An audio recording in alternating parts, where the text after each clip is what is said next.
sugeriu que morreria e que nossas vidas não teriam substância sem ele. Ele também perguntou se estaríamos preparados para cometer suicídio e se ajudaríamos as crianças a cometer suicídio. Mataríamos as crianças do grupo? Dissemos que sim.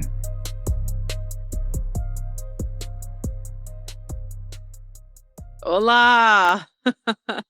A terceira tentativa é a da sorte. E bem-vindos de volta. A gente voltou. Pro canal a gente nunca saiu, né? Do É canal. verdade. Então é um podcast que tá abandonado porque nós tiramos férias, né? E a gente não conseguiu, por conta do meu burnout, inclusive, a gente não conseguiu fazer todos os episódios que a gente normalmente faria para deixar gravado. Mas aqui no canal nada mudou, né? Eu Então, acho que 300 foi um bom número pra gente dar uma pausa. A gente parou no 300, saiu um pouquinho de férias e aí a gente voltou e tá tudo bem também. E voltamos E é isso. renovadas. Nossa, sim. Foi Os nossos extremamente chakras necessário. alinhados. Sim, foi necessário mesmo. Nossa, tá precisando desligar um pouco da vida, tipo, de tudo, assim. E só viver aventuras. Sim. E, gente, o podcast vai voltar, tá? Ainda não nessa semana. Nessa semana, eu e Renata faremos uma grande conversa contando tudo das nossas férias, tudo que a gente está fazendo, vendo, vivendo, pensando, nossos planos para o futuro do podcast, e isso vai para apoiadores, essas conversinhas e o nosso vlogzinho, as nossas imagens da viagem, vai tudo para apoiadores.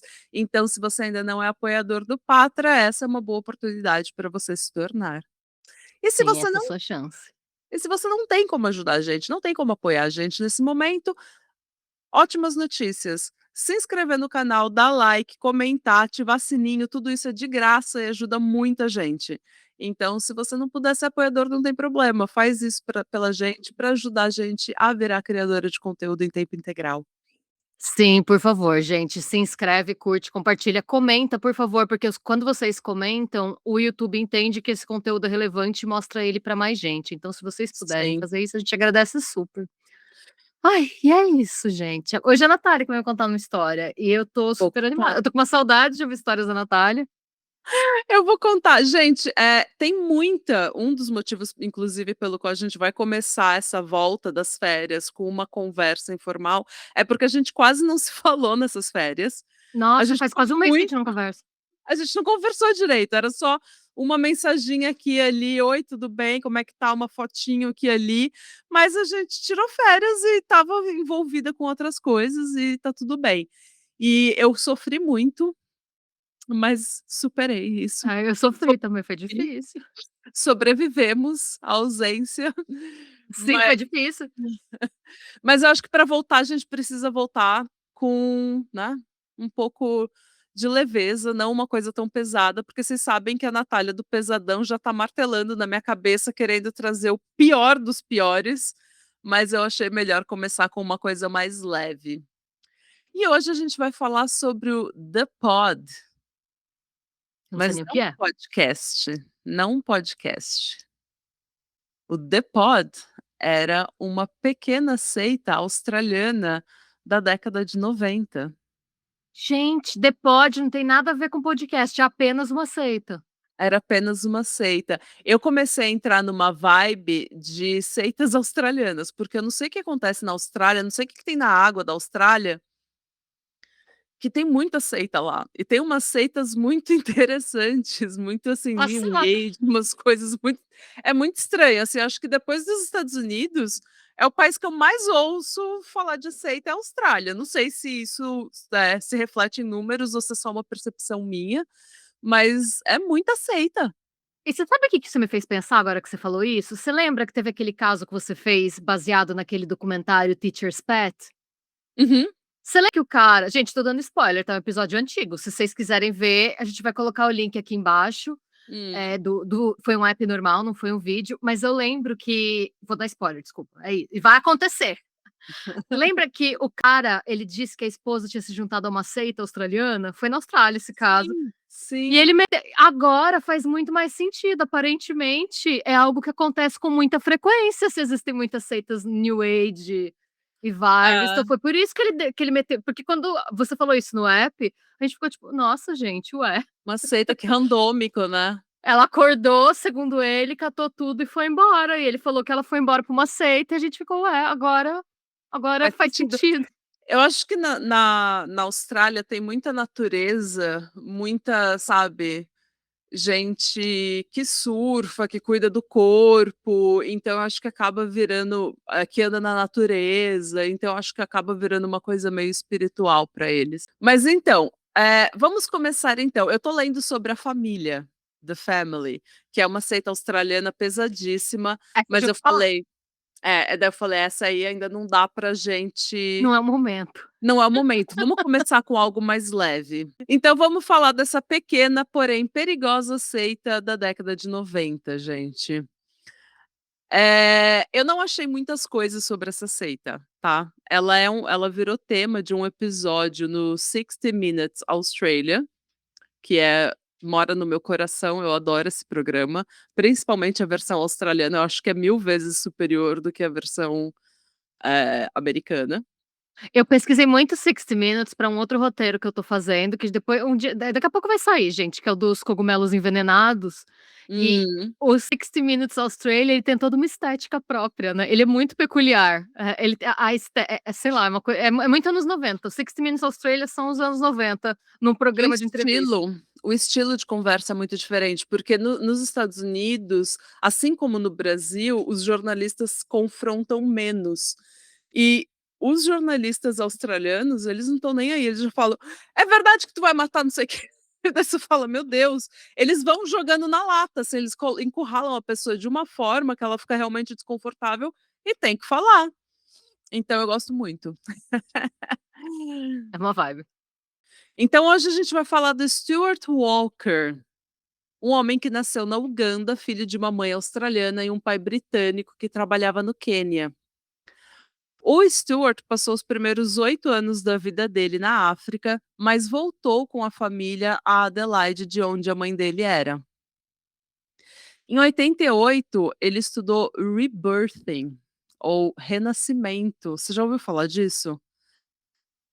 É uma técnica de terapia, é pseudociência É total. aquela parada do parto, de refazer o parto? Refaz o parto para você se Eu livrar de lembro. traumas, que é o que eles falam que é pra tratar transtornos de apego. Então, se você e o seu filho não estão se conectando, você recria o parto e, isso supostamente cura o trauma. É pseudociência total, gente, a constelação familiar da década de 90, da Tem década de até uma 70. tem uma zoeira disso em Bob's Burgers, Time to be born! This is disgusting! do parto Tem, desse. tem.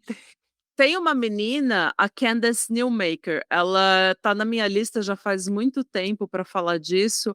Ela morreu nos Estados Unidos participando de dessas presepadas. Eles foram refazer o nascimento dela, para ela Sabia se que tinha apegar como à mãe, e ela morreu asfixiada, porque eles fazem você sair mesmo do parto, né, sair, nossa. tipo, enfim, é uma coisa ridícula, pseudociência total. Nasceu na Se década acho fosse que de uma 60, coisa de que a 70. gente precisasse lembrar, a gente se lembraria, sabe. Gente, se a gente precisasse lembrar, ninguém nunca ia ter filho, gente. É o que a minha avó sempre falava: "Mulher esquece da dor do parto", porque se ela lembrasse, ninguém ia ter o segundo filho. A Enfim, gente não precisa lembrar de tudo, não, esquecer é topíssimo. é topíssimo. Ai. Então, em 88 ele estudou essa terapia, né, pseudocientífica, e em 89 ele conheceu uma ex-freira chamada Claire Hickey, que o ajudou a praticar essas terapias em Sydney. Que eu acho até E ex-freira, né, porque eu ia falar, eu acho esquisito a igreja, chancelar esse tipo de terapia, ela deve ter saído, né. É, tá. sim, ela deve ter saído, ex-freira, e ela falou que ela buscou por muitos anos, ela buscou encontrar Jesus, buscou encontrar essa conexão com o divino, e ela só encontrou quando ela conheceu o Stuart. Ok. Bom, good for her, ou não, né? É, good for her. O Stuart se dizia a reencarnação de Jesus Cristo, Buda e de reis egípcios. E se você acha isso ridículo, é porque é, gente. Tá? Em Autoestima, né, Sydney, dessa mona. pois é, em Sydney, ele começou a juntar aí umas pessoas falando que ele tinha poderes de um healer. Ele era um curandeiro. E liberte-se. Agora ele se autodenomina Paramahansi e diz que pode curar tudo, desde diabetes até pernas quebradas. E ele já tinha inclusive curado diabetes, Alzheimer, síndrome de Down e ossos quebrados. Então tinha muita gente que tinha problema na coluna, essas coisas, e ele ajudava. E ele também era capaz de Síndrome de Down. síndrome de Down, ele curou.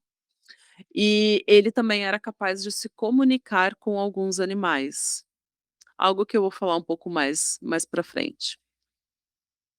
Seu grupo de seguidores, conhecido como The Pod, era formado por 18 mulheres, 9 homens e 11 crianças.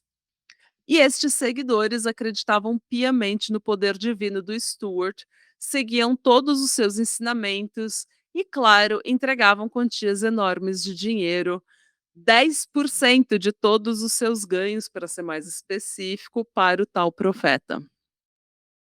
Então, assim, gente, era uma coisa, e o episódio do 60 Minutes Australia que eu usei tá aqui na descrição do vídeo, para que vocês vejam por si só, vejam por vocês mesmos.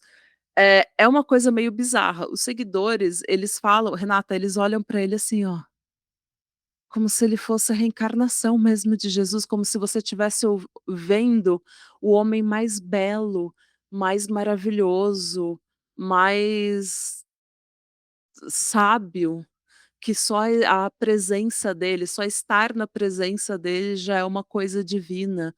E ele curava as pessoas, e as pessoas choravam e falavam que não tinham mais dor, e que não sei o quê, e as pessoas ficavam realmente, assim, encantadas com ele, parecia que elas estavam hipnotizadas.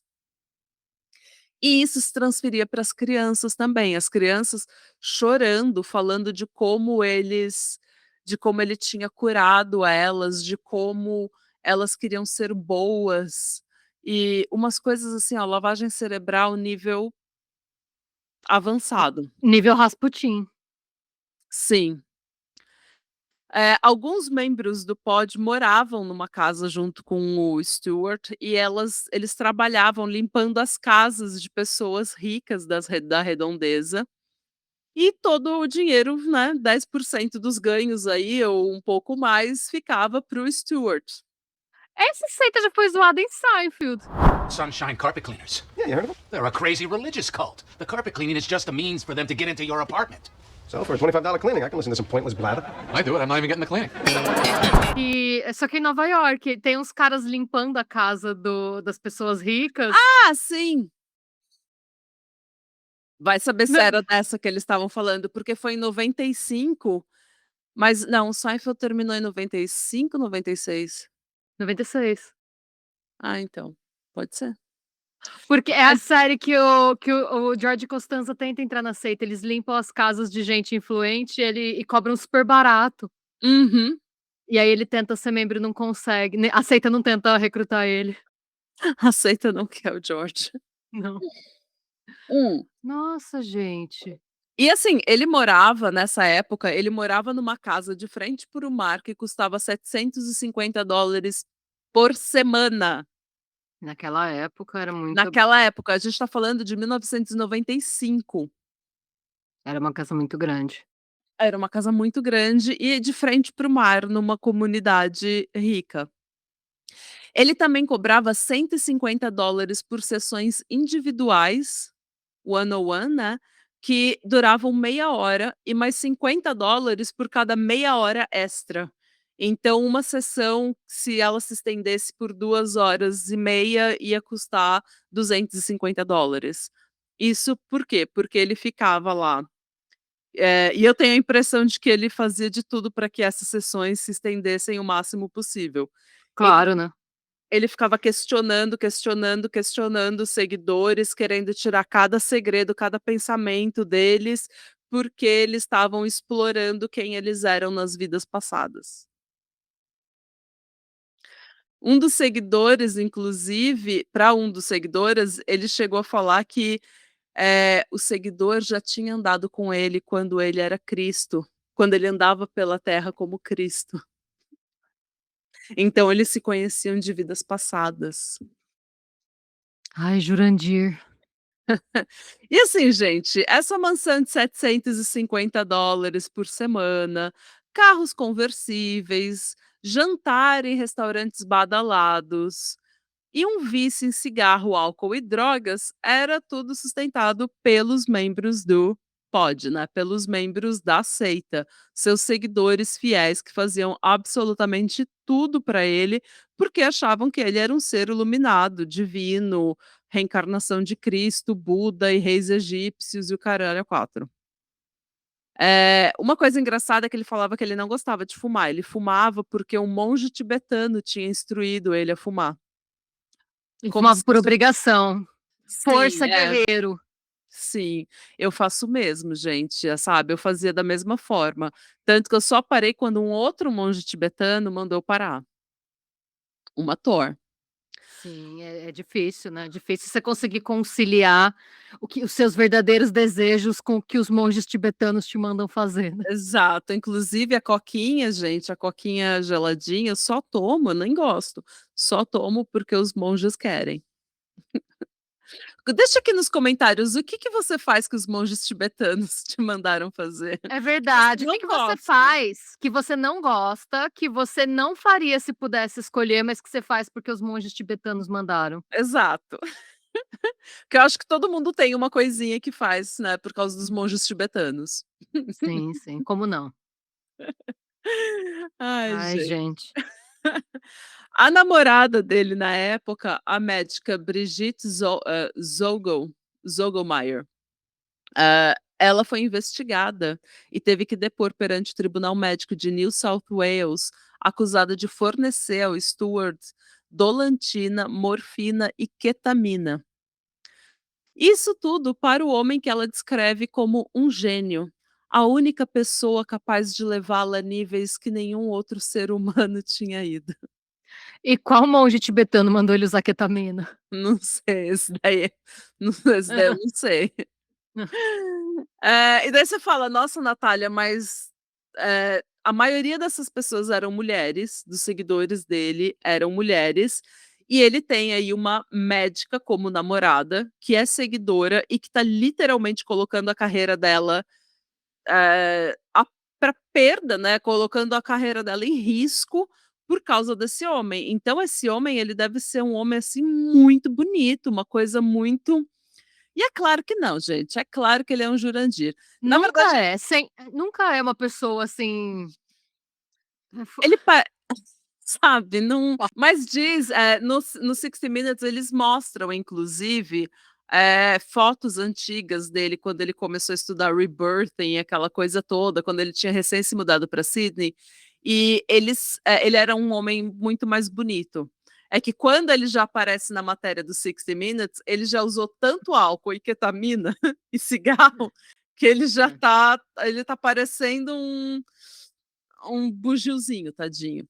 Meu, mas é bizarro porque não é sobre aparência, cara, porque, tipo, pensa no Charles Manson, É, não é pensa no sobre. Jim Jones, não é sobre aparência. Eu não sei Né. dizer o que esses cult leaders emanam, assim, de cari eu não sei dizer o que é, mas quando você olha pra todos esses cult leaders, esses líderes de seita, acho que nenhum deles tem essa pinta de estrela de cinema, né.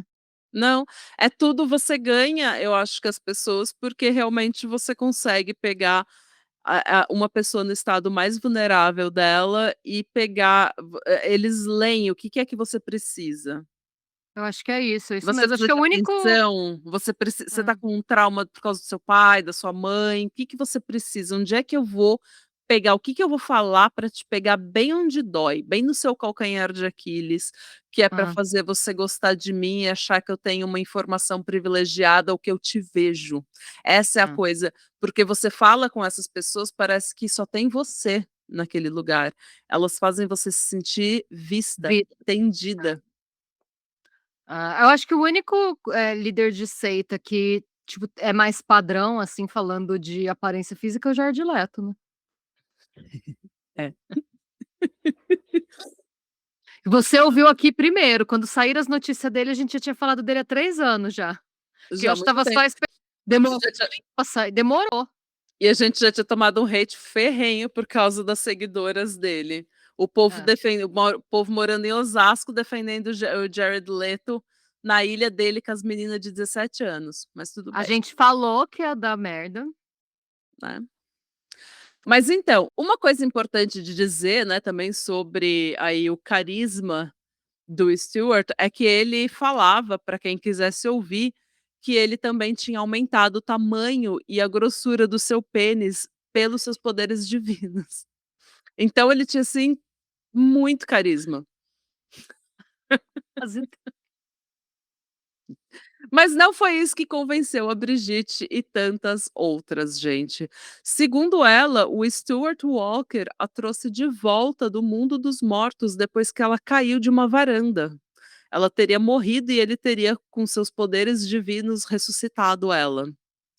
Uma outra seguidora, Suzette Underwood, afirma que ter sido curada de uma fratura nas costas e de ainda ter crescido 5 centímetros no processo. ok. O Stewart também dizia ter o dom de ler mentes e prever o futuro, algo que ele provavelmente falava para manter o povo né, na linha. Que era para ele falava: "Nossa, olha, tô lendo sua mente", que é para você não ficar pensando: "Gente, esse homem é um charlatão, o que que eu tô fazendo aqui?". É para você evitar esse tipo de pensamento com medo de que Pra ele ele não fosse ler. para ele não ler. Uma outra coisa, assim, do lore dele, né, porque ele era tudo, né, ele falava com animais, ele curava doenças, ele aumentava o pênis, ele fazia as pessoas crescerem, O verdadeiro ele varão valoroso, né. ele lia as mentes, né. E uma das coisas que ele falou, assim, em relação a esse lore todo, né, a quem ele era e como que tudo isso se deu.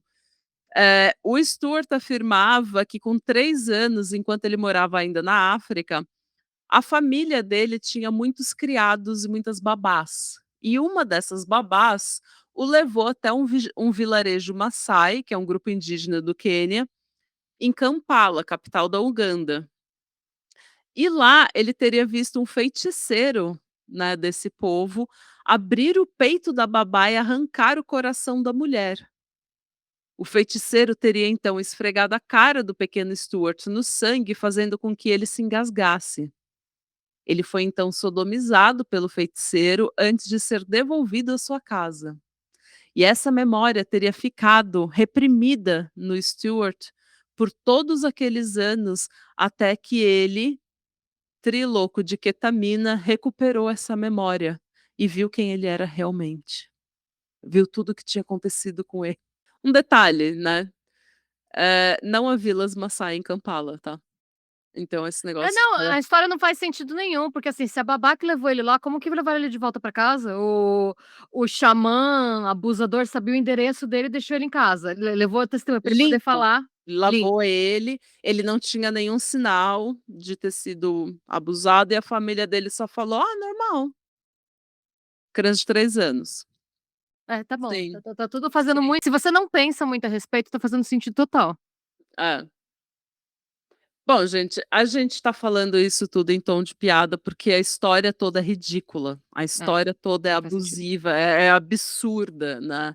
E a gente pode achar tudo isso engraçado, porque de certa forma é, assim, olhando de fora parece tudo muito engraçado e a gente se pergunta: "Gente, como que pessoas inteligentes", porque a gente tinha fotógrafa, tinha médica, Médico. como é que pessoas inteligentes caem nisso? Como é que pessoas, normais, sabe, caem nesse tipo de papo furado? Mas como eu falei, gente, esse tipo de gente, esse tipo de líder de seita, eles se aproveitam de você no estado mais vulnerável, quando você está tentando buscar um sentido, um propósito, quando você está buscando comunidade, apoio, né, conexão humana, quando você está muito vulnerável e buscando tudo isso, eles te pegam e eles te manipulam, eles fazem toda aquela coisa do ciclo do abuso, de love bombing, eles fazem aquele negócio de que você é a única pessoa no mundo para mim, a pessoa ela fala da sua vida e da sua experiência como se você fosse única, especial, como se ela tivesse realmente vendo quem você realmente é. Então você se sente especial e você se sente muito acolhida. E é nisso que eles te pegam e te manipulam. E daí vai escalonando para uma coisa que não é muito legal. Eles vão ficando cada vez mais abusivos e abusam dessas pessoas financeiramente, emocionalmente, muitas vezes física e sexualmente, e também, né, principalmente espiritualmente, porque muitas dessas pessoas são pessoas de fé. E tem a fé delas usada contra elas. Então, é uma série de abusos, assim, mas vale lembrar que ninguém entra numa seita, gente. As pessoas entram num grupo que elas acreditam que seja um grupo legal, e daí quando elas vão ver se dar conta de onde elas estão, a coisa já tá num nível que, assim, elas já gastaram anos e uma pequena fortuna, eh nessa vibe, nessa ideia. E daí você fala: "Gente, eu estava doida. Gente, eu quero sair daqui. Gente, eu fiz merda". Isso é muito humilhante, é muito constrangedor e dá muito medo você sair de um lugar que é confortável. Tem uma Ah, mãe não, no e sair desses lugares muitas vezes significa abandonar todo o seu círculo social. Todo mundo que te acolheu, porque não é só o dono o líder da seita, você faz amigos, você se Sim. conecta com as pessoas. Tem uma mãe no 60 Minutes que ela fala: "Gente, eu introduzi a minha filha nessa seita e quando eu me dei conta e saí, ele falou pra mim: 'Você vai perder a sua filha'". E ela perdeu a filha, ela nunca mais falou com a filha. Ela só viu a filha de novo na reportagem do 60 Minutes. Nossa. Então, assim, é muito triste e é humilhante você admitir para sua mãe, para o seu pai, para seus amigos: "Gente, eu entrei numa seita". A gente fica constrangido, a gente acha que não tem o que fazer, né, então E normalmente um monte de gente te fala que você tá numa seita e você se afasta das pessoas. E aí quando você quer voltar, tem o elemento: "Gente, vou precisar pôr o rabo no meio das pernas, chegar pra todos os meus amigos e falar: 'Gente'". isso se as pessoas que estavam do seu lado realmente tiveram a oportunidade de falar isso, porque É. assim como o ciclo do abuso, né, que a gente vê em tantos relacionamentos amorosos, uma seita ela também te isola imediatamente. Ela te isola de todos os seus amigos, ela faz você parecer diferente dos seus amigos. Então você corta a amizade com essas pessoas. Bom, gente, como eu falei, a coisa sempre começa estranha e vai escalonando, né, vai ficando E vai pior. piorando. Hã. Obviamente que principalmente, né, com o uso de álcool e drogas frequente, o Stewart começou a ficar cada vez mais agressivo, cada vez mais abusivo, e algumas pessoas começaram a deixar a seita, começaram a realmente ver isso, né. Uma das coisas que ele fez, assim, além de todo o perigo que é você falar para as pessoas que você está curando elas de doenças, que nem tem um cara que ele era diabético, o Stewart falou para ele que ele estava curado, ele rejeitou todo o tratamento tradicional para diabetes, e ele teve um negócio, não foi socorrido a tempo e terminou os dias dele em estado vegetativo. Isso tudo depois do Stewart ter inclusive falado para ele, encorajado ele a beber álcool, quando eles estavam no restaurante. E o cara era Gente. diabético. E tudo isso na frente da namorada dele, que era médica, né, a Brigitte lá é médica, viu tudo isso e achou que estava ok, porque ele era um curandeiro, porque ele estava curado. Porque ele sabia o que ele dizia. Exatamente. Nossa. E claro, no final ali na seita, isso é uma coisa também que o 60 Minutes traz, que é, com o passar do tempo, ele começou a convencer um pouco, as pessoas começou a vir com umas ideias aí de que se ele falecesse, os seguidores dele não conseguiriam viver sem ele. Jim Jones, fez o Jim Jones. Ele nega ter falado para as pessoas acabarem com a própria vida, mas isso estava nas entrelinhas já dos ensinamentos dele, tanto que as pessoas começaram a ver que ele estava ele estava atingindo um nível muito perigoso, né. Sugeriu que morreria e que nossas vidas não teriam substância sem ele. Ele também perguntou se estaríamos preparados para cometer suicídio e se ajudaríamos as crianças a cometer suicídio. Mataríamos as crianças do grupo? Dissemos que sim. É altamente provável que o grupo de 25 pessoas que sobraram faça um suicídio em massa. Graças a Deus, nada aconteceu, a gente não tem mais notícia dele, não existe notícia atualizada desse homem, ele sumiu numa Quê? Ele só sumiu? ele só sumiu. Eu acho que na década lá em 95, 96, ele começou a ficar tão mal falado na mídia australiana, as coisas começaram tanto a vir à tona, que ele simplesmente deu um perdido. Porque realmente, gente, o 60 Minutes acabou com ele. Acabou com ele. Tá aqui na descrição, vocês podem ver na íntegra. Também tem um jornal, o Sydney Herald, que eu, li um artigo, né, que tá aqui também na descrição. Eles acabaram com esse homem na mídia. Então eu acho que deu uma, não sei, uma vergonha, ou ele foi para outro lugar e começou uma seita nova. Graças a Deus, a gente não sabe mais dele, porque isso significa que ninguém fez nada em nome desse homem. Então, pelo menos isso, ele teve a capacidade de desaparecer. E, gente, a gente falou de coisas muito sérias aqui, eh, e eu não quero diminuir nada do que a gente falou, porque são coisas muito graves, mas eu prometi que esse ia ser um roteiro um pouco mais leve.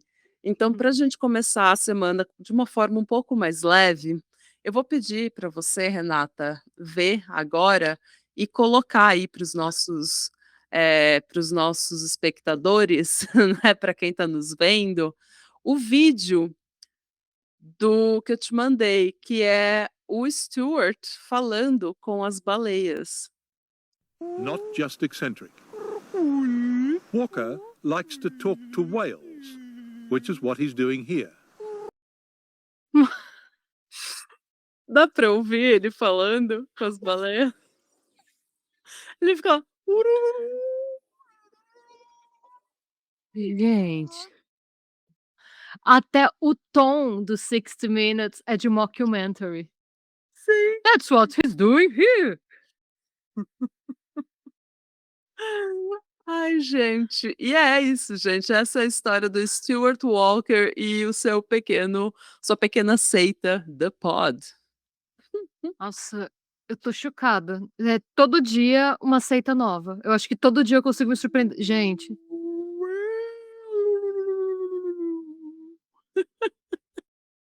é tenso, porque assim, se fosse um maluco sozinho, É, dentro da maluquice dele, não teria problema nenhum, mas aí eu fico pensando no mundo, assim, tipo, no quão desconectado a gente se sente às vezes da sociedade, pra gente acabar caindo na lábia de uma galera dessa, meu.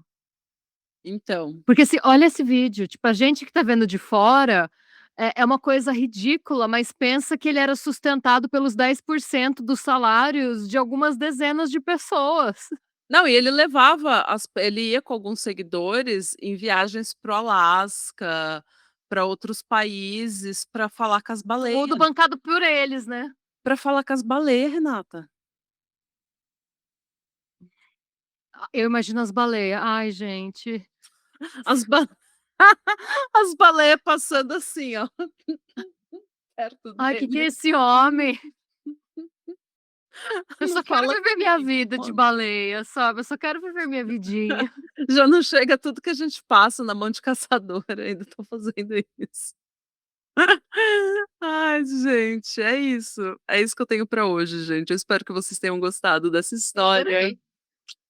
E logo mais a gente volta no podcast e semana que vem a gente volta com mais um vídeo aqui no canal. Então, já sabe, né? Se inscreve, dá like, ativa sininho, comenta, faz tudo e boa semana. E se você é apoiador do Pátria, logo menos tem um episódio exclusivo só pra você, pra saber o que vamos aprontar por aí. Pois E é. beijos. Tchau.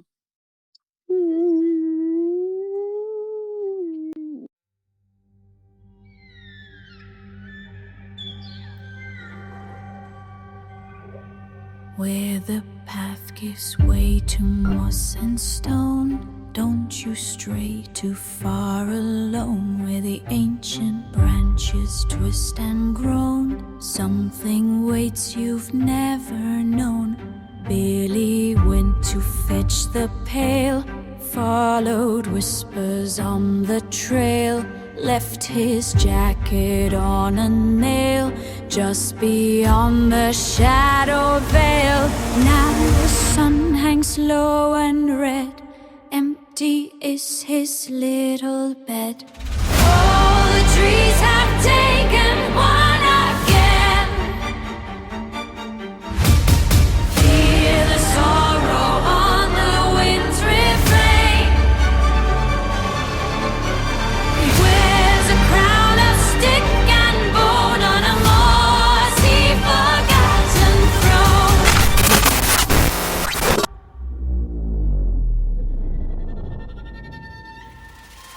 It has no name we dare to speak. It watches through the coming week. Its roots run deeper than the grave. It only wants what it can save.